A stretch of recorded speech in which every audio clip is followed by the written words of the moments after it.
Any other questions on the multigrid? Yes.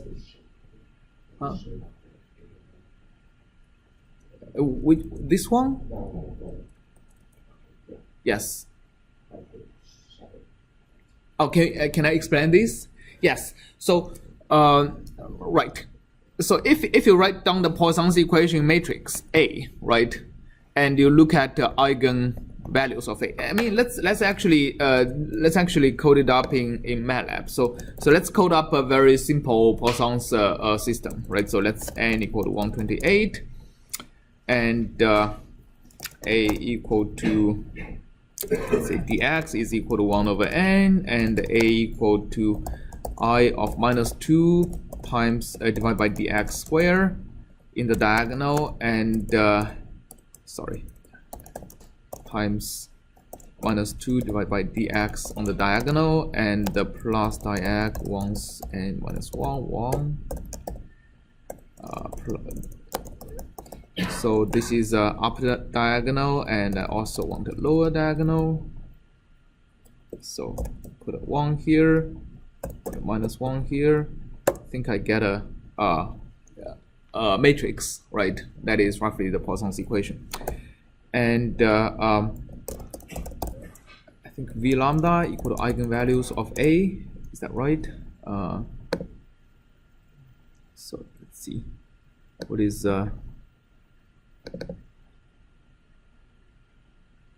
yeah, right. Okay. So basically, if I plot lambda,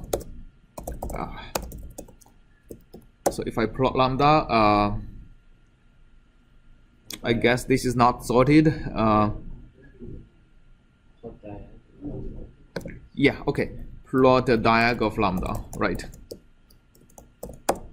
Yeah, I get a value all the way from about minus 2 pi to 0, right? And if I coded up the Poisson iteration matrix, which is the diag of A, well, I think I need to do diag of A inverse, which is a backslash times A minus its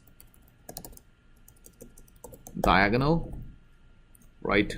I think there is also a minus sign over here. So that's the iteration matrix for Jacobi, right? And okay, so I do the eigenvalues for this, and I plot it again. So that's something from minus 1 to 1, right?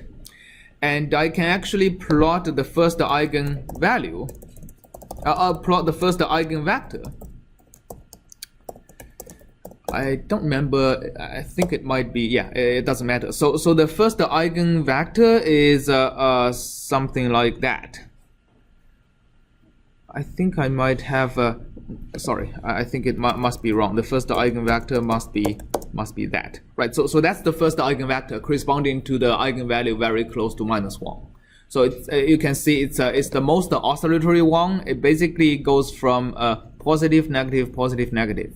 And as you can imagine, if I just take the average of these two grid nearby grid points, I almost flipped it over, right?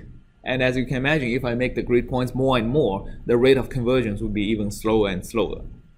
Okay, and if I plot, I mean, okay, so what I want to further explain is that this is not resolvable on the coarser grid. So if I plot this eigenvector on the coarser grid, 1 to 2 to n, for example, I get something that is completely different from what I intend to plot, right? So this is not resolvable. This thing is not resolvable on a coarser grid. And basically what I'm saying is that all the left part of these eigenvectors are not resolvable on a coarser grid. So for example, if I plot I have 128 ones. So if I plot, for example, the 50th if I plot the 50th eigenvector, I get something that is slightly better, but like it's still grid by grid oscillation. For example, if I hold on, I plot every other grid points for the 50th 1. Oh, sorry, that's not a very good way to show it. So let me plot two figures, and I make another figure. Right. So compare this with this. I mean, they are actually completely different. So basically, even the 50th eigenvector is beyond what's called the Nyquist frequency of the coarser grid, right? So I'm not being able to represent. If I interpolate this to a coarser grid, I'm not being able to recover the information in this mode. So basically the whole left part of these eigenvectors, which I showed it in the opposite way, right? So in MATLAB, it's sorted from the smallest to largest. Here, I sorted from the largest to smallest. So this part of the eigenvalues should be smoothed out before I interpolate to a coarser grid. Yes? So in the optimum relaxation factor that first set that the eigenvalues go from 1 to 0? Yeah, the optimal value basically compresses the value of -1 to -1/3 and compresses the value of 0 to +1/3, right? So if you choose a relaxation factor smaller than that, then this point would be larger than 1/3, right? Which leads to a slower convergence. If you choose something that is larger than this, then this point would go lower than -1/3, which again leads to slower convergence. So these optimal values make sure that if I do, for example, if I do 8 smoothing iterations, all the unresolvable modes would be decreased by a factor of this, which is a lot.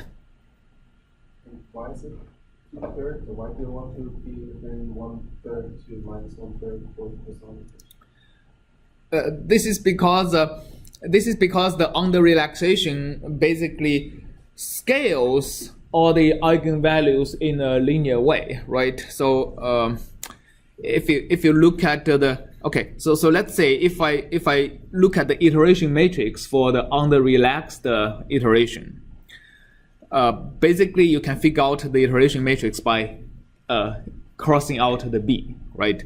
Then the iteration matrix for the under relaxed iteration would be EK plus 1 would be equal to minus D inverse times OD times EK times W plus identity times 1 minus W, right? So that's the also EK, right? So basically, if I write down the matrix, that'll be 1 minus W times identity minus W times the original iteration matrix. So you can say that all the eigenvectors of the original iteration matrix is an eigenvector of identity, right? Identity, like everything is an eigenvector of identity. So this linear combination does not change any of the eigenvectors, but it does change the eigenvalues. The eigenvalues are actually 1 minus W times 1 plus W times the eigenvalue of the original matrix. So as you can see, it's basically a linear combination of 1, which is the eigenvalue of identity, and the eigenvalues of the original iteration matrix. So you're basically scaling this whole eigenvalue spectrum closer to 1. Okay, and basically, if I scale it if I scale it too much, if I use a too small of a W, then everything is too close to 1. I get slower convergence, right? If I use a too large of a W, then something is too close to -1, and again I get too slow convergence. The optimal value is for this point, which is going to be closest to 1, to be the same convergence rate as over here, which is the most close to -1. All right. Does that make sense? I mean, here it happens to be just when they are the same rate. One is 1/3, one is minus 1/3.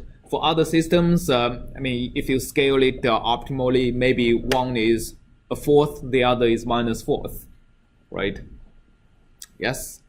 In Gauss-Seidel, you use over-relaxation. Yeah, so Gauss-Seidel is different. Gauss-Seidel, actually, if you don't use any relaxation, the smallest eigenvalue actually is still a little away from minus 1. Right, so Jacobi is actually, Gauss-Seidel is actually a lot more difficult to analyze in terms of eigenvectors. It doesn't have, usually it doesn't have analytical expression for the eigenvectors, as in this case we actually do. But for Gauss-Seidel, the eigenvalue closest to minus 1 is actually a little bit away from minus 1. So sometimes it's very close to 0 actually. That motivates to use a relaxation factor actually greater than 1. Right? Because for Gauss-Seidel, for example, if you have a system whose most negative eigenvalue is actually 0, then a relaxation factor of 4/3 is actually closer to optimal, right? That's called so a relaxation factor less than 1 is called under relaxation. A relaxation factor greater than 1 is called over relaxation. So there is it's pretty often you use over relaxation together with Gauss-Seidel, and if you want to use Jacobi for multigrid, it's a good idea to do under relaxation. Okay. Any other questions? Okay, so now that concludes our discussion of multigrid.